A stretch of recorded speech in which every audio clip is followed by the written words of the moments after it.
Kisah yang lalu, kemahiran mereka dalam memainkan gendang menghasilkan kekuatan petir yang dahsyat. Unai Daigo bisa dipukul balik, bahkan dihancurkan. Mereka akan membuktikan bahwa aliran Ikajuchi nggak boleh disabotase oleh orang lain. Dan akhirnya Purabijo cuma bisa bilang, sudah kuduga dia akan kalah. Sedangkan Iko masih dengan kesombongannya menolak bantuan Hurricanegers. Kenapa dia jadi uring-uringan lagi? Isu pun nggak paham.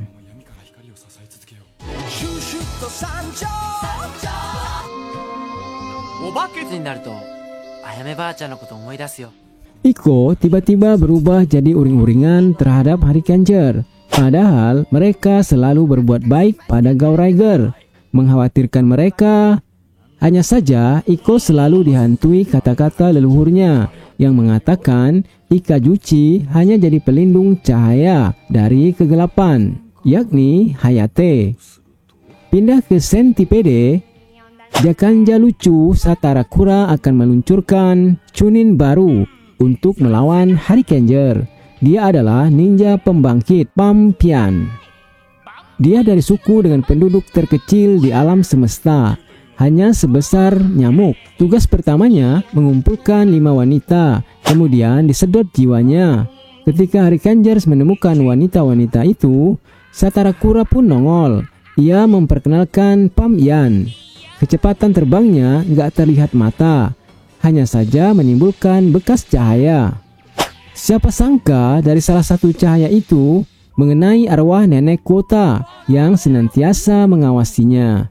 Akibatnya, ia kembali hidup dan menjadi muda, sampai Kota sendiri nggak mengenalnya. Setelah ia cerita, Kota baru paham.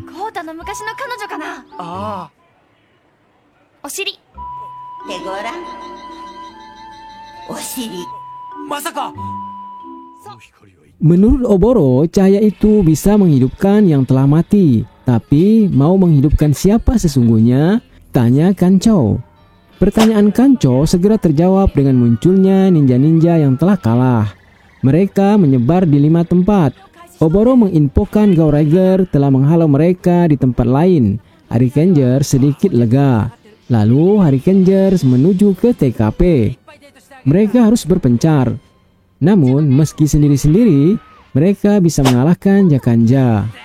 Anehnya, begitu dikalahkan, mereka hidup kembali.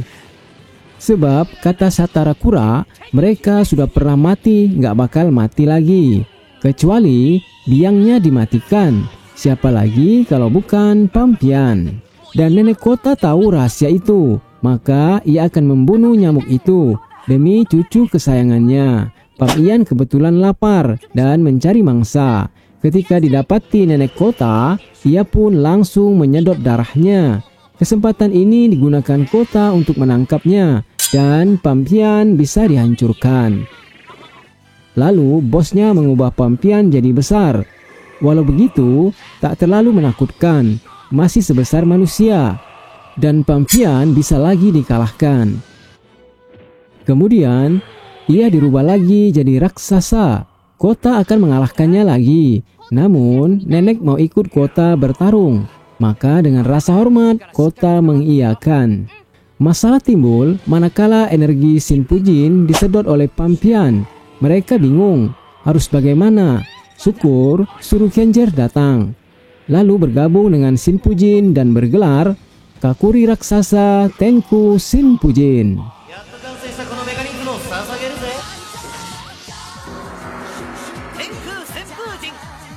Kali ini Pampian benar-benar merasakan 2 kekuatan angin menghantamnya.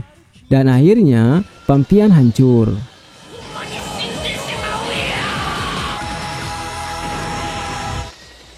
Lalu semua Jakanja di tempat lain pun menghilang. Tak ketinggalan, nenek Kota pun bentar lagi juga menghilang.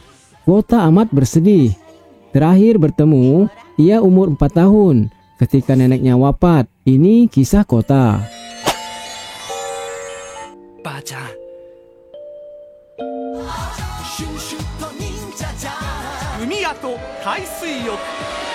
Hari ini, Nanami ada janji jumpa dengan bintang idol terkenal, Misaki Kazuya. Di tempat lain, Jakanja, ninja penyakit cinta Cupid muncul, melontarkan panah mautnya. Apabila orang terkena panah itu, ia akan menyukai orang yang pertama dilihat. Akibatnya, dunia jadi sedikit kacau.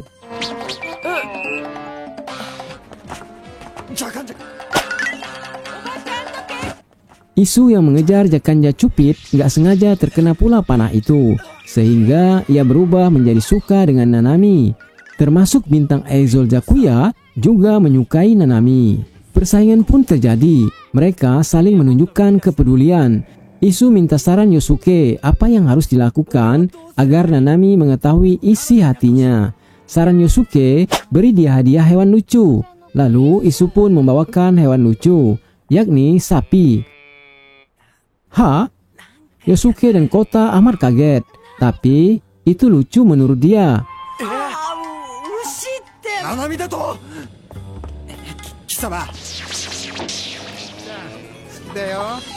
Semula hal ini dianggap kejadian wajar saja. Lalu lambat laun, akibat ulah cupid ini amat meresahkan masyarakat. Orang jadi lupa segalanya. Kalau sudah begini, maka kota akan jadi mati. Tidak ada aktivitas yang berguna. Ujungnya, bumi akan hancur sesuai tujuan Jakanja. Syukurnya rencana ini sudah diketahui Shurikenger. Pantesan Jakuya bisa membanting Isu. Di saat ingin menunjukkan perhatian pada Nanami di depan Jakanja, ternyata Shurikenger sedang menyamar. Masalah muncul manakala di antara mereka berebut ingin melindungi Nanami lagi. Sampai terjadi pertarungan. Kesempatan ini dipakai Jakanja menghantam mereka.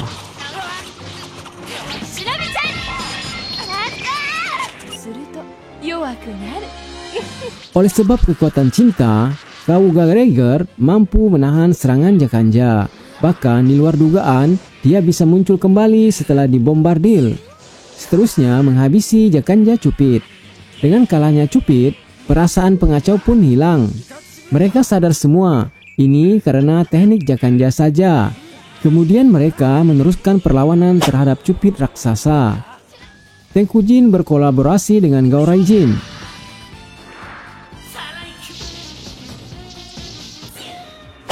Mereka juga mencoba sesuatu yang baru, yakni penggabungan.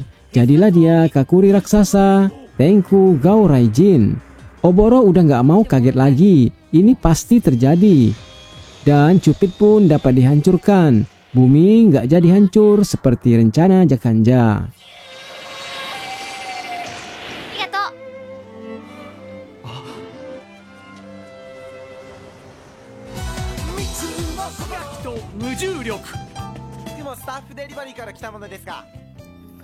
Pagi ini, Yosuke nggak sengaja bertemu mantan murid Hayate, Tai Suichiro, sewaktu Yosuke mengantar paket.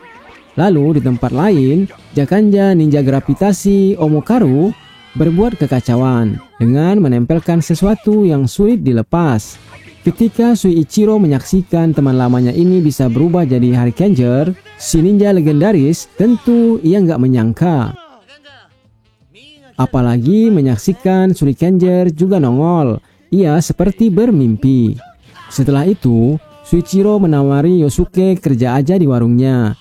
Kekalahan Harikenger dari Omokaru tak pantas bagi Yosuke menjadi ninja legendaris itu. Baginya, sejak awal bergabung dengan Hayate, Yosuke memang gak berbakat jadi ninja. Besoknya Jakanja kembali berulah. Manusia diobok-obok sesuka dia. Mau jadi ringan atau tambah berat.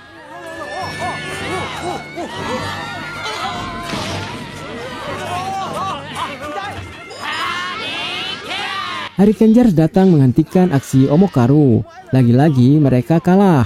Bertambah keyakinan Suichiro kalau Yosuke memang nggak pantas jadi Harikengers. Kerja di toko yakitorinya aja. Syukur duo Gaoreiger ikut membantu. Maka Suichiro kembali ingat mereka adalah ninja dari Ikazuchi. Ia kagum. Kini semua kesatria sudah bersatu melawan Jakanja. Namun semua ini merupakan perangkap Omokaru. Ia memang menginginkan semua pahlawan bumi keluar. baru kemudian ditempeli jimat penghilang gravitasi. Jadinya seperti ini.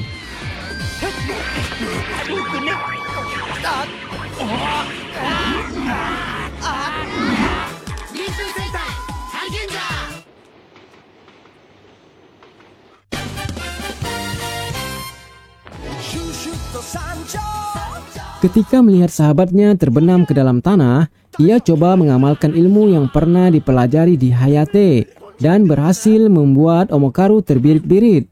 Yosuke amat mengkhawatirkan Shuichiro. Akan lebih baik dia pergi. Tapi justru dia yang khawatir dengan Yosuke. Apa bisa dikeluarkan dari dalam bumi begitu? Dulu sewaktu latihan pun gagal. Namun ternyata Yosuke bisa. Barulah Shuichiro terkagum-kagum. Ternyata sahabatnya itu telah berkembang pesat. Pantaslah dia menjadi Harikenger. Sampai Jakanja berhasil ditumpas. Lewat Victory Gadget, Omokaru pun hancur. Dan ia juga kaget, Harikenger punya robot raksasa. Penggabungan membentuk Gaurai Shinpujin. Shuichiro menangis terharu.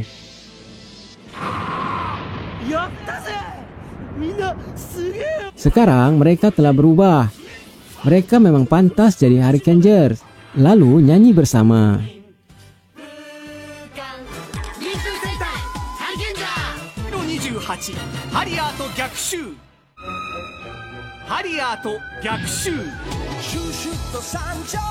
Lagi-lagi boneka Satarakura kalah. Lalu segera dimunculkan Kakuri raksasa Megathem Mark II.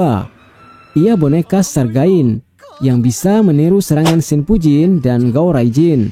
Sama persis, apapun yang dilakukan Shinpujin, maka ia bisa pula menirunya. Dan kelebihannya, ia tak punya batas waktu seperti Shinpujin Harrier. 60 detik berubah kembali ke bentuk semula. Megathem Mark II tidak. Sargain bebas mengatur Megathem. Sungguh ancaman yang serius.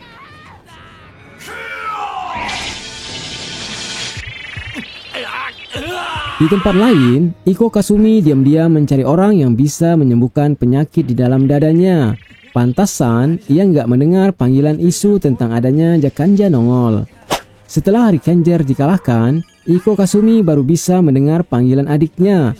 Untuk sementara, jago-jago bumi menghilang dahulu. Dan kehebatan Megathem Mark II dikatakan Satarakura belum teruji bila Goureigers belum muncul. Tauzan akan mengatur rencana baru. Ketidakmunculan Goureiger bisa jadi penyebab kekalahan Harikenger tadi. Seandainya ada, mereka tentu bergabung menjadi Gaurai Shinpujin. Dugaan Kota, Iko mungkin masih sakit. Dan itu memang terjadi. Hanya saja, Iko nggak mau berterus terang pada isu. Mungkin dia nggak mau dibantu Hayate. Gengsinya masih saja berlaku. Hari itu, diam-diam isu mengikuti Iko hingga sampai ke padepokan Ramon. Ia heran saja kenapa Iko mendatangi Ramon. Siapa sebenarnya Ramon ini? Ia adalah guru yang bisa mengobati berbagai penyakit. Isu sudah lama mengenalnya. Dan Iko ketahuan berobat di sana untuk menghilangkan telur Jakanja dari dalam tubuhnya. Lalu tak lama, Manmarpa utusan Tauzan juga muncul. Ia sengaja menguntit isu agar dapat mengetahui kenapa Goureiger tidak nongol tempo hari melawan Megathem 2. Ramon akan melawan Manmarpa agar Iko dan Isu bisa kabur.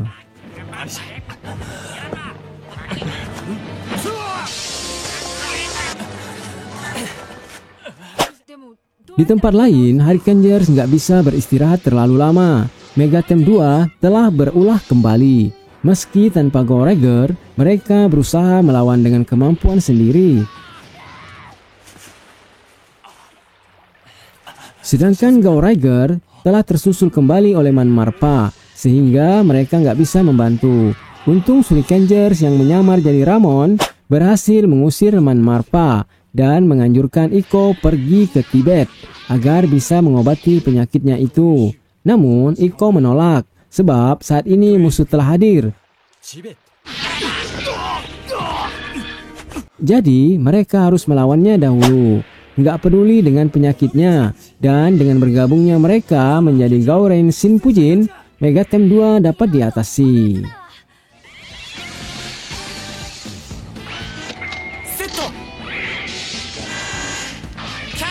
Dan hal ini semua berkat bantuan Tenkujin. Ia yang bisa merebut kembali Shinobi Medal milik Gaoraijin dari Megatem. Meski pahlawan bumi bisa menghancurkan Megatem, namun penyakit Iko tetap nggak bisa disembuhkan, meski ke Tibet. Sebab telur Jakanja semakin kuat dengan pelindung yang ditanam Manmarpa sewaktu hendak menyerang Isu. Dan Iko diprediksi akan hancur saat bulan purnama.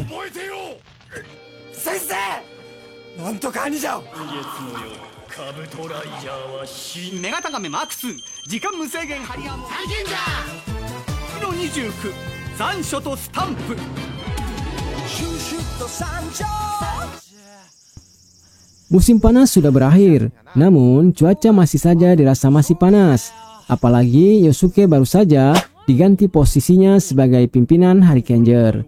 Makin panas terasa, tapi yang benar adalah cuaca ini disebabkan ninja musim panas tambahan, Berotan. Manusia-manusia bisa dirubah menjadi perangko sebagai koleksinya, dan kebetulan Yosuke tiba lebih dahulu. Dia harus membuktikan bahwa dia masih layak jadi pimpinan Harikenger. Belum sempat ia menyerang Berotan, Kota dan Nanami tiba pula. Terjadi sedikit kegundahan karena Yosuke berani mengaku masih sebagai pimpinan Harikenger.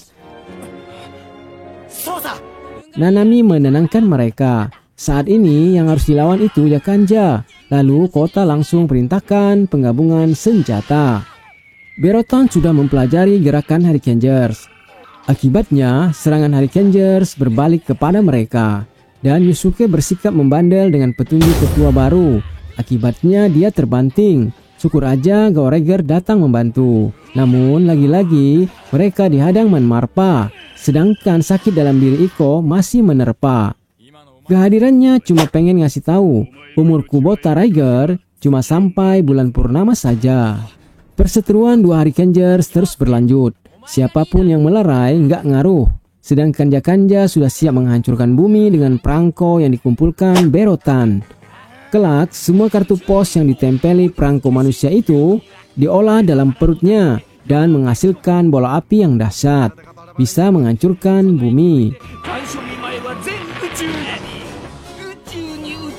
Akibat kebanyakan berselisih, Nanami ditawan Berotan. Sampai Shurikenger mengingatkan, Harikenger itu nggak ada apa-apanya tanpa bersatu. Akhirnya mereka menyadari, sebetulnya Yosuke mengagumi ketenangan yang dimiliki Kota. Dan hasilnya terbukti, Berotan berhasil dibabat. Ada hal menarik dari bersatunya mereka. Ini semua karena Shurikengers yang telah memberitahu rahasia ilmu Hayate. Yakni dengan menyatukan dua kekuatan Harikenger seperti yang ada dalam Shinobi. Dan hal itu diberitahukan oleh Shurikengers dengan menyamar jadi Kota tempo hari. Berotan pun hancur. Penyatuan Senpujin dengan Tenku membuahkan kekuatan super dahsyat.